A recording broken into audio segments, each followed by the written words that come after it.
Okay, kids, Charlie Abuso here. This is the 25 Regents Thermochemistry questions.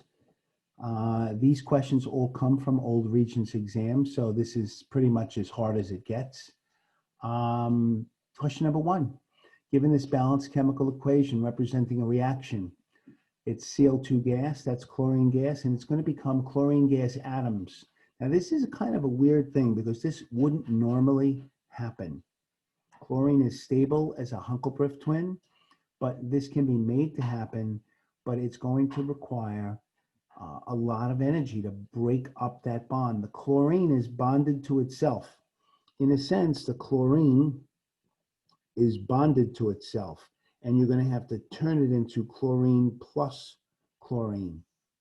You're going to have to break it apart. Now, there's a famous saying that we're going to see in question 2. This is the opposite, but in the first question, in order to break a bond, energy has to be absorbed. So in this case, there are 4 choices. We have energy is absorbed or energy is released. We also have a bond is broken, or we have a bond is formed. So there's 4 combinations between energy being absorbed or released, a bond forms or a bond breaks. In this case, the bond breaks and it requires energy. And it's best if you write some stuff down so you can tell yourself what you need rather than look for it, because it's easy to get confused. So energy is released is definitely wrong. So now we're down to just 2 choices. Now we have a bond breaking, so it's not a bond forming. So this is the only answer. It could be A. 1 is A.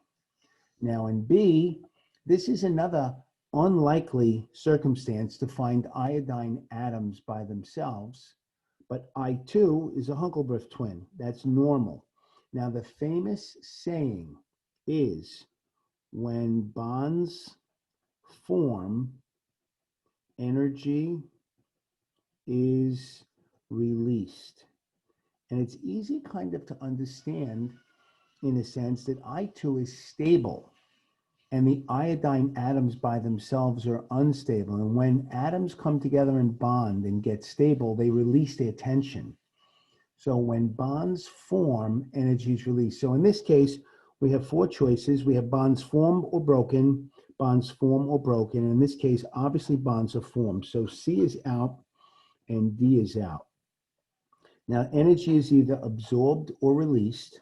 When a bond forms, energy is not absorbed, it is released. So this answer is, of course, B. All right, next up. This is, let's see if we can get this whole picture in. This is a sample, is increased from 20 degrees all the way up to 160 degrees. Now, there it is over there. There's no number, but that would be 160. Each of these is going to be 20, 40, 60, 80, 100, 120. So you know what the temperatures are.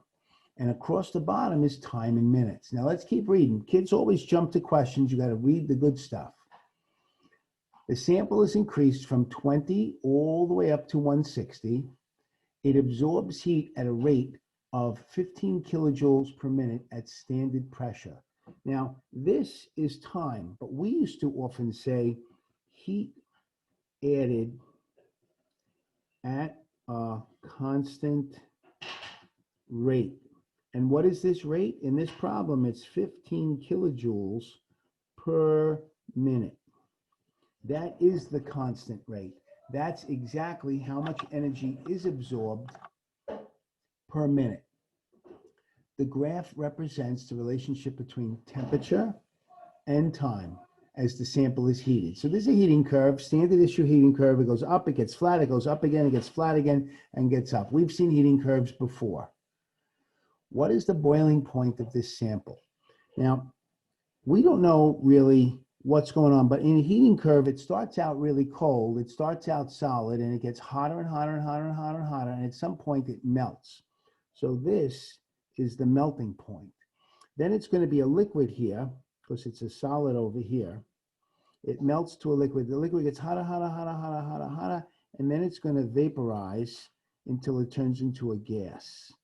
Jumping jack flash. It's a gas, gas, gas. So what is the boiling point? That's this temperature right here. The answer is 120 degrees centigrade. That's where the graph gets flat. That's the hot phase change. This is the colder phase change. That's the hotter phase change. This would be the melting point or the freezing point. That's the boiling point. Now, what is the time, total time that this is in a liquid phase? So down here, it's a solid, and as it goes all the way across, it becomes, right at this point, it becomes a liquid at 4 minutes. And it stays a liquid, liquid, liquid, liquid, liquid, all the way to here, where it becomes a gas. So we have to go right to here. What time is this? This is 7. So from 4 to 7, that's 2 plus 1. That would be 3 minutes. Okay? Once we get to this point, it begins to change to a gas. So it's not just a liquid anymore. It's a liquid here, but it's also a gas. So from this point forward, it's going to start to be a gas. It's only a liquid from this angled line right here, which goes from 4 to 7.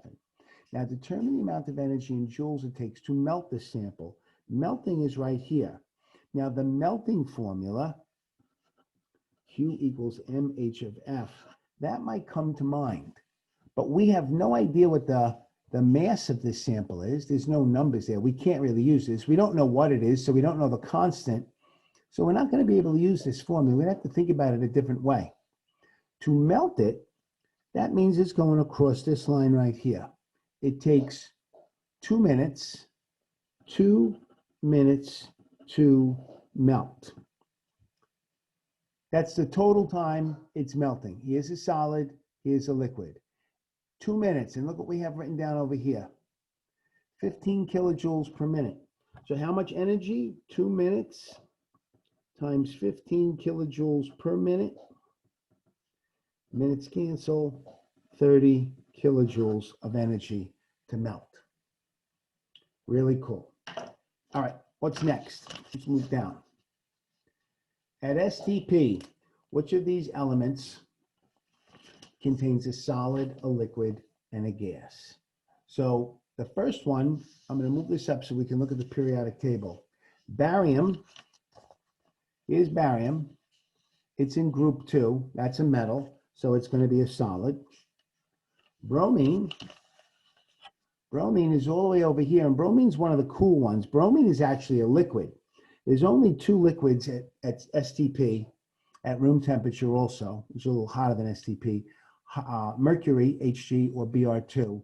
And then there's number 5, rhymes with, you got it, boron, but that's a solid. It's not a gas. So A is wrong. Chromium, here's chromium right in the middle of the table, transitional metal. So metals are solids. Chlorine is over here. Chlorine is a gas.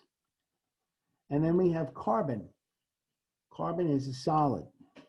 So that's wrong. Now, this is where it gets tricky. What the heck is hafnium? Hafnium is a metal. It's in group 4. That makes it a solid. Now, a lot of people don't know about hafnium, and a lot of people are not going to look on the periodic table. They're going to be lazy teenagers and just guess. Mercury, which we know is your teacher's favorite element, is a liquid at STP. And helium is, what do they call that? A noble gas. And that's the answer. But we got to check the last one. Selenium is over here. Selenium is a solid. Sn, that's a metal. That's right over here. Also a solid. And strontium, 3 S's in a row, group 2 metal. That's also a solid.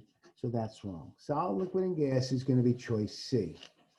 Now, at what temperature would atoms of helium have the highest kinetic energy? I want to roll back a little bit to this picture.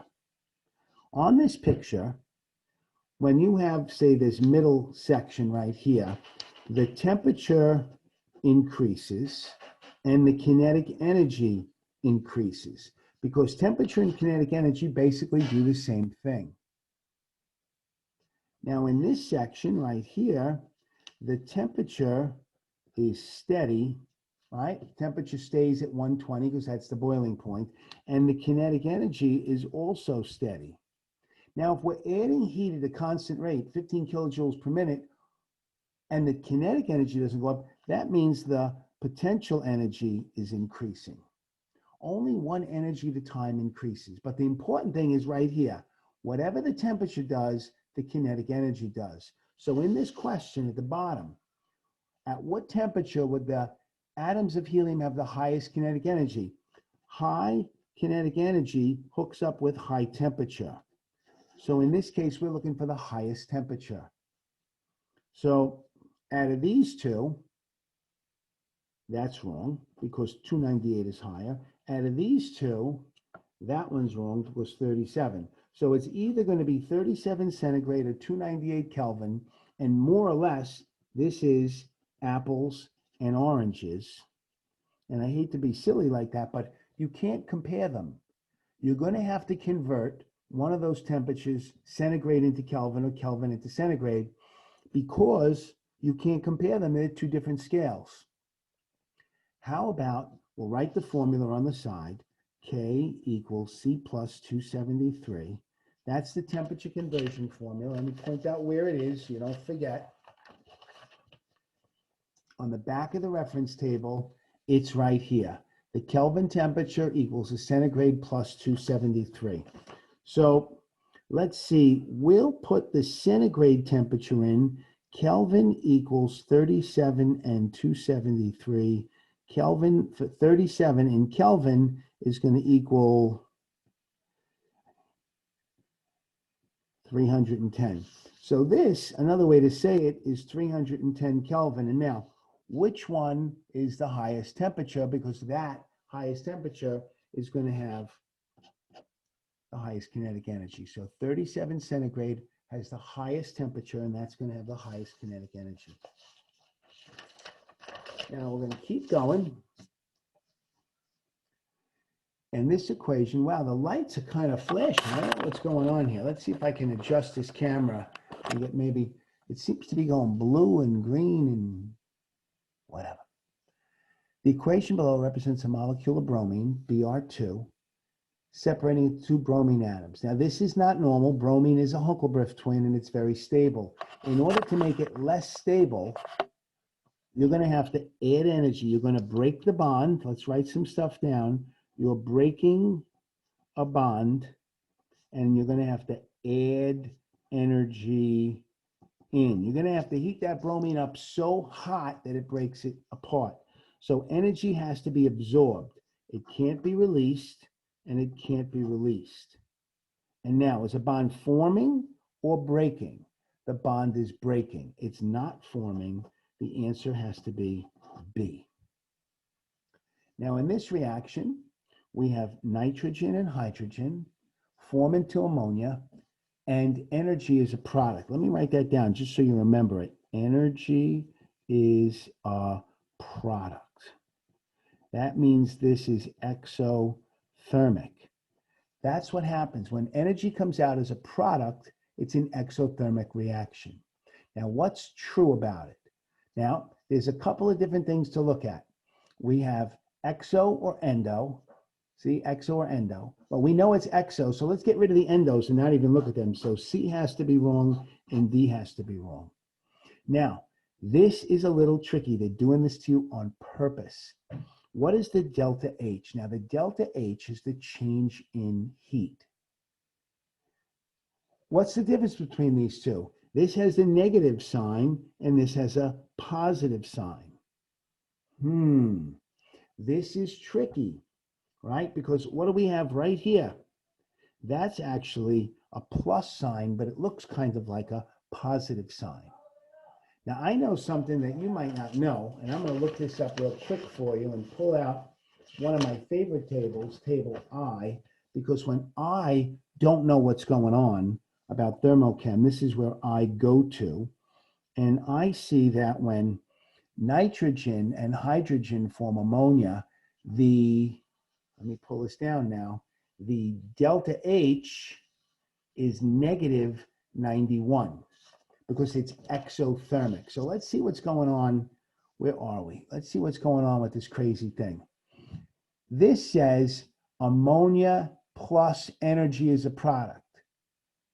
This is a negative sign, this is a positive sign. You might think this is the same, but delta H positive, this would mean endo, and that's wrong. This is the answer, A. These can be a little tricky, but you gotta go slow, and you gotta put your finger in the box. And whenever you have a thermochem question you don't know about, go back to table I, because that's what I would do if I were you. Now, this is another tricky one because this is not called a heating curve, it's called a partial heating curve. What does that mean? It means it's tricky. It means it's not showing you the whole thing, right? A normal heating curve would have an up, across, up, a long across, and an up again. It would look like multi-steps. Look, this is just one step. This is just part of it. Now we got some numbers over here. These are physical constants: heat of fusion, heat of vaporization, specific heat capacity. This would be the H of F, H of V, and that's the C for ammonia. Now we have those numbers for water. Look, for water, we have these numbers. This is for water. This question's not about water, though. We don't want to get fooled. It's about ammonia. Now, this is the partial heating curve. Which part? Is it the bottom part or is it the top part? That's what we got to worry about. So let's see. A 5-gram sample of liquid ammonia is originally at 210. So it's a liquid here. And when it goes up and gets flat, this is going to have to be the boiling point, and this is going to be the gas phase. So the part we're looking at is going to be liquid through boiling. And if it was on this one, we'd be looking at the top circle, not the bottom circle. Not down here, we're up top. Now, it says a 5-gram sample liquid ammonia is originally at 210 Kelvin. The diagram of the partial heating curve represents vaporization. Oh, look, vaporization, that means the boiling point, standard pressure due to the addition of heat. Now, this is tricky, but it doesn't matter. The heat is not added at a constant rate. So the heat's going in over time. There's 4 important letters here, A, B, C, D. This is the starting point. This is the hottest temperature the liquid can get to, or the boiling point. Then it boils across, and then from there up, the gas gets hotter. But it says it's not going in at a constant rate. Usually, our graphs are going in at a constant rate, but this doesn't. I promise it's not going to make any difference. Sometimes there's questions, they add stuff in there that doesn't matter. They could also put in here, this happens on a Tuesday. Could happen any day. They just can put stuff in the question to throw you off. Don't let it bother you. Calculate the heat absorbed by 5-gram sample during AB. Your response must show a numerical setup and a calculation. I'm going to get some white paper here so I can do this. Now, from A to B, what's going on? The temperature is increasing. There is a delta T. Yes. If there's a delta T, the formula we're going to use, we're going to go back to the back page, and we're going to go to heat. And the only formula we have with a delta T is this one. So that's the formula I'm going to write. Q equals MC delta T. Now, what the heck do these letters mean? Because you got to know that, right? Well, look, Q is the heat in joules. M is the mass in grams. C is the specific heat capacity constant. And delta T is the change in temperature. This heat of fusion, heat of vaporization for the other 2 formulas. This is the part we need. So let's see what we got in this question. Calculate the total heat absorbed. That means Q is what we're looking for. Q equals, what's the mass? Well, it said 5.00 grams. What's the C value? Some of you might say C is 4.18 joules. No, that's for water. Water. Are we doing water? No, this is ammonia. Where are we going to get the C value? Oh, look, the C value is right here. 4.71 joules per gram dot Kelvin. And now, what is the delta T? We have to go from A to B. The delta T is going to go from 240, it went from 210, 30. So it's going to be 30.0 Kelvin. Keep three significant figures. Now that's the math setup. I'm sorry I'm moving this around. This is tricky business. And let me get my calculator. I don't know if you're going to be able to see the calculator because of the light. Let me see if I can get it. Yeah, let's see if I can get the numbers and the calculator. It's going to be 5.00 times 4.71 times 30.0 equals 706.5. Now, things to think about. Three significant figures, unlimited significant figures, three significant figures, needs three significant figures. So it's going to round to 707. 707 what? Well, let's look at this math again. The grams here are going to cancel the grams in the denominator. The Kelvin here is going to cancel the Kelvin in the denominator. And the only unit left is going to pop out is joules. So that is our answer for number 10. Now bring these questions back. Describe what's happening to both potential and average kinetic energy as the molecules during BC. So BC is going from here to here. It's a liquid here, and it's a gas here. This is the phase change, the hot phase change where it goes from liquid to gas. So what's happening to the potential energy? It is increasing because we're adding energy, but the temperature's not going up. What's happening to kinetic energy is steady because the temperature is steady. And what phase or phases? Liquid becomes a gas. There's two phases. Liquid changes into a gas. Now, it doesn't ask you about temperature, but you could also say that temperature is also steady because temperature and kinetic energy always do the same thing. And you can see the temperature stays steady. That means the kinetic energy stays steady. But we're adding energy, so energy has to increase, and this is why we have potential energy. All right. This one says, do not do the math. Just tell how many significant figures in the answer and what formula to use. Now, this first question, 14, how much energy is required to melt a certain amount of grams of ice? Melting, we're going to use this formula, Q equals mH of F. Now, the setup would be Q equals 23.45 grams times 334 joules per gram. Where did I get that H of F?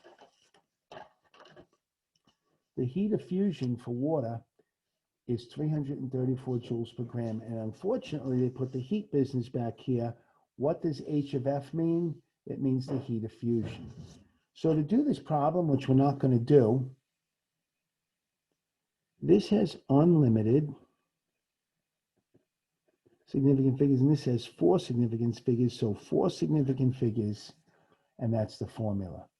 Now, we want to convert H2O at this temperature into steam at that temperature. So we're going to have to, I'm going to have to get a piece of white paper to show this because I want to make sure you understand this. On a heating curve, if this is water, is 100 degrees centigrade, and this is 0 degrees centigrade, heat added. And we're going to be going from 35.6 all the way to this point, which is 100 degrees gas. So we're going to have to go heat it up and then vaporize it. So to do this first step, we're going to need Q equals MC delta T. That's going to get us from here to here. That's going to be the first step, and that's step number one is going to have this formula. Then we're going to have to go across using Q equals MH of V in step two.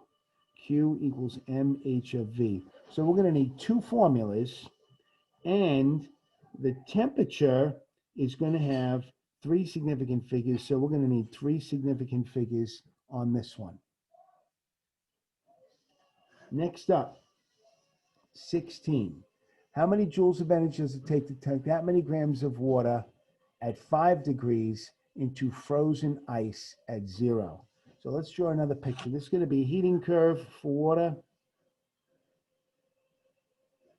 Here, we're going to start right there at 5 degrees centigrade. And we're going to go all the way to here where it's a solid.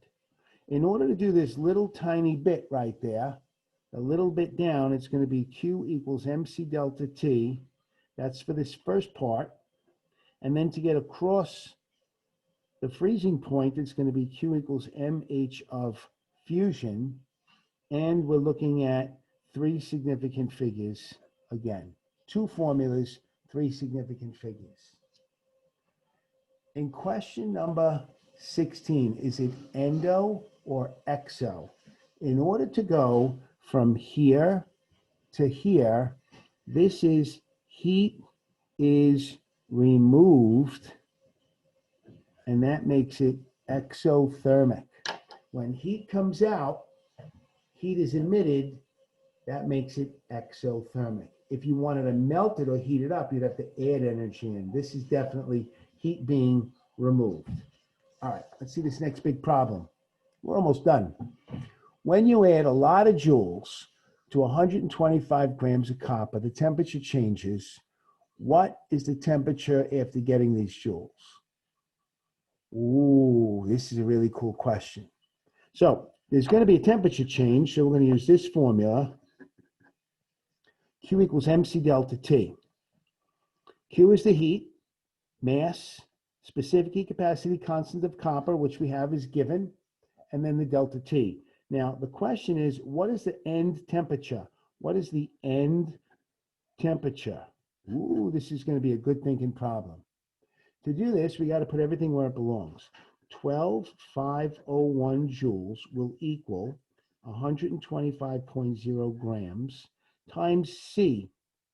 Now, some of you might say, oh, look, the C value is for, no, that's for water. This is not water. The question's about copper, this number. So it's going to be 0.39 joules per gram dot Kelvin. And then, well, it starts out at a temperature, right? It's 293. Do I put 293 here? No, what goes here? Delta T. We know the joules, we know the mass, we know the constant. We need a variable. Let's just put in delta T here. Let's solve for the change in temperature. Now, the question doesn't ask you what is the change in temperature, but we're going to have to figure out the change in temperature in order to get the answer.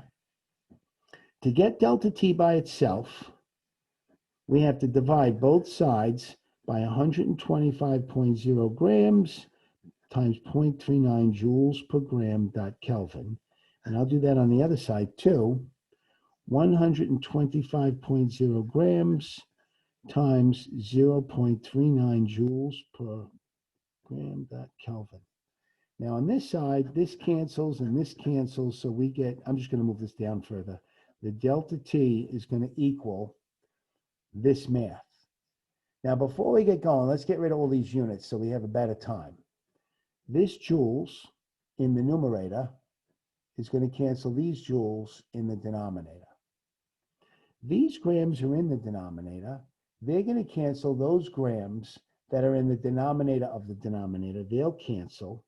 Now, the only unit we have left, this K, is in the denominator of the denominator, which means it pops out to the numerator. So the answer is going to come out. So we need to do this on the calculator. And so I'm going to do this slow. I'm going to multiply and get the bottom number first. 125.0 times 0.39. This is going to equal 12,501 over 48.75 Kelvin. And now I'm going to do that math. So I'll hit clear and I'll say 12,501 divided by, let's see if you can see this calculator, divided by 48.75, and this is going to equal 2, 5, 6. We're looking at this 5 significant figures, 4 significant figures, unlimited. So we're going to need an extra dot there. 4 significant figures. Now this, is that the answer? There's an equal sign. It's a temperature. What's the question? What is the end temperature? We added heat. What really is the answer is this. We have a start temperature of 209. I wrote that wrong. 293.0 Kelvin. We're going to add the delta T. We're going to add 256.4 Kelvin, and then we got to add these numbers up. So it's going to be 4, and then 9, and then 14, 549. Pretty cool, huh? So when you have a hunk of metal and you add heat to it, it gets hotter. How much hotter? You could figure that out. It's not that hard. You got to have the right formula and you have to know the constant, but you could figure that out. Now, this one says, draw a cooling curve for iron. Here we go. It's going to start hot. It's going to vaporize. It's going to condense. It's going to come down. It's going to go this way, and then it's going to go down. Heat removed at a constant rate. This is the temperature, and this is a cooling curve for iron. Now, what is the temperature here and what is the temperature here? We're going to need to look those up. I know how to find it too. Iron, element number 26, have these two numbers that are the melting point and boiling point. So the melting point is 1811. This will be in Kelvin. 1811, and for iron, the 3134. Every single cooling curve looks exactly alike. The only difference is literally what is the title and what are these two numbers. If it was the cooling curve for water, this would be 373 and the freezing point would be 273. They're perfect. They're always the same. So we got the first part done. Let's see what this question says now once we got this easy picture drawn.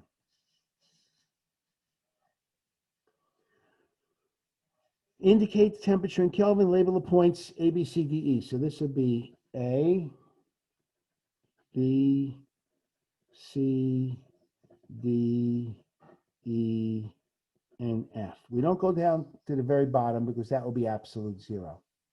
Answer the questions. What formula is to use to move from B to C? B to C is the condensing, which is the same as boiling. We would use Q equals MH of V. What formula to move from C to D? Now from C to D, there's a big temperature change. That would be Q equals MC delta T. That's the only thermochem formula we have with the delta T, a change in temperature. From E to F is another temperature change. We're going to do the same, right? The same, Q equals MC delta T. Anywhere there's a delta T, we use the temperature change formula. Now, what is the kinetic energy doing at BC? Now, from B to C, the temperature is constant. The kinetic energy is constant, and the potential energy decreases. So is the kinetic energy, what's it doing at BC? It's holding steady. Is the potential energy from C to D, what's the potential energy doing here? Now, I'm going to change colors. From C to D, the temperature decreases. The kinetic energy decreases, and the potential energy is steady because we don't need it. So this says the potential energy is going to be, holding steady. Is the kinetic energy, what's the kinetic energy doing from E to F? E to F, the temperature, you can't see what I'm writing. The temperature decreases, the kinetic energy decreases, and the potential energy is steady. We don't need it because the other is changing. This question says the kinetic energy, well, kinetic energy is decreasing. And the last question, from C to D, to move down this direction from C to D, Would it be exo or endothermic? Look what it says in the bottom of the graph. Heat is removed. So over time, to go from C to D, we remove heat. That means heat is given off. Exothermic. This was hard, right? This was definitely hard. But you are a few things. You're smart, you're happy, and smart divided by happy, that's all you get. That's as good as it gets. All right. Don't quit on me. It's a hard year. Pandemic chem is hard, but I'm pretty good at this, and you're smart, and you're happy. Hang in there. Bye-bye.